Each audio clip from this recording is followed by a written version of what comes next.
জান্নাতে এমন স্পেশাল একটা ঘর আমি তোমার জন্য রেডি করে রেখেছি। ওই ঘরের মধ্যে কোনো আওয়াজ নাই, ওই ঘরের মধ্যে কোনো নয়েজ নাই, ওই ঘরে কোনো বিশৃঙ্খলা নাই। কারণ মক্কার জমিনে আমার নবী কুরাইশদের বিশৃঙ্খলা, নয়েজ আর ঝামেলাগুলোকে উপেক্ষা করে যখন তোমার ঘরের ভিতরে ঢুকতো, ঘরটারে তুমি শান্তির নীর, ঠান্ডা, নীরব, নিস্তব্ধ, নিঝুম আর শান্তির নীর বানিয়ে রেখেছো। এজন্য জান্নাতে স্পেশাল একটা শান্তির নীর আমি তোমারে উপহার দেব।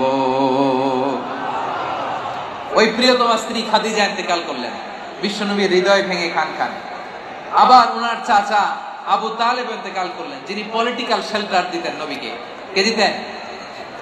আবু তালেবের ভয়ে, বিশ্বনবীর এই চাচার ভয়ে কোন মুশরিক নবীর গায়ে হাত দেওয়ার সাহস পায় নাই।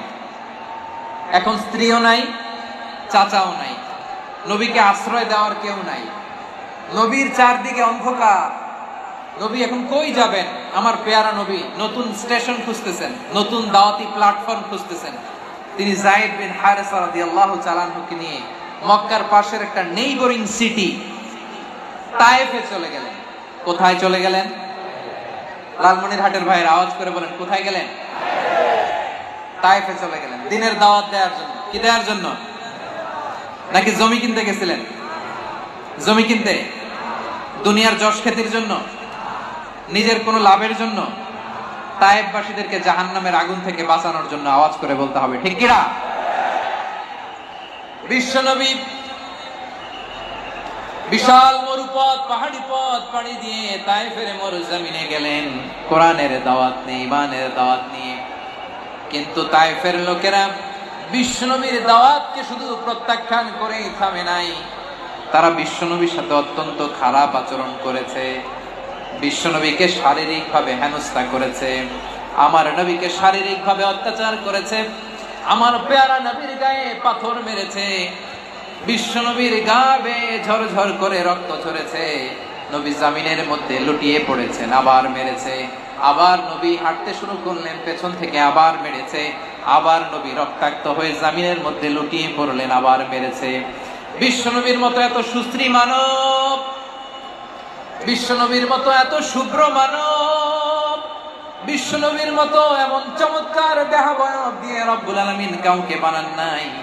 এরকম চমৎকার মানুষটাকে তারা তায়েফের ওই জমিনে রক্তাক্ত করেছে। বিশ্বনবী দুনিয়ার কোনো স্বার্থের জন্য সেখানে যান নাই, নিজের কোনো লাভের জন্য, প্রাপ্তির জন্য যান নাই, তায়েফবাসীদের জাহান্নামের আগুন থেকে বাঁচাতে গিয়েছেন। ঠিক কিনা বলে?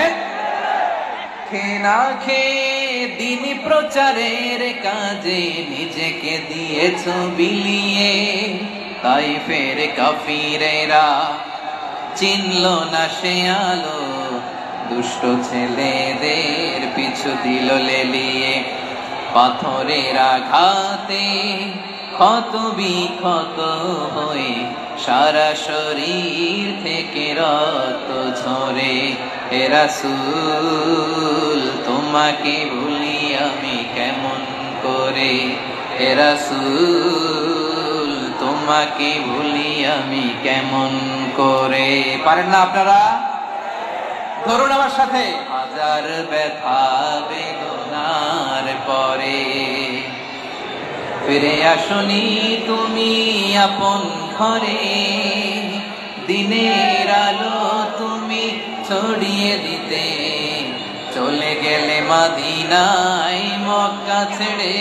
হে রাসূল তোমাকে ভুলি আমি কেমন করে, হে রাসূল তোমাকে ভুলি আমি কেমন করে। ঠিক কিনা বলে? প্রিয় ভাইরা, তায়েফের ছেলেরা নবীকে রক্তাক্ত করল। আমার নবী কই যাবে? কই যাবে? মক্কায় জায়গা নাই, তায়েফে জায়গা নাই। তায়েফ থেকে ভারাক্রান্ত মন নিয়ে আমার নবী মক্কায় ফিরে আসলেন। বিশ্ব নবী মক্কায় ঢুকতে পারেন না। মক্কার মরুভূমির দিকে তাকিয়ে, উপত্যকার দিকে তাকিয়ে বিশ্ব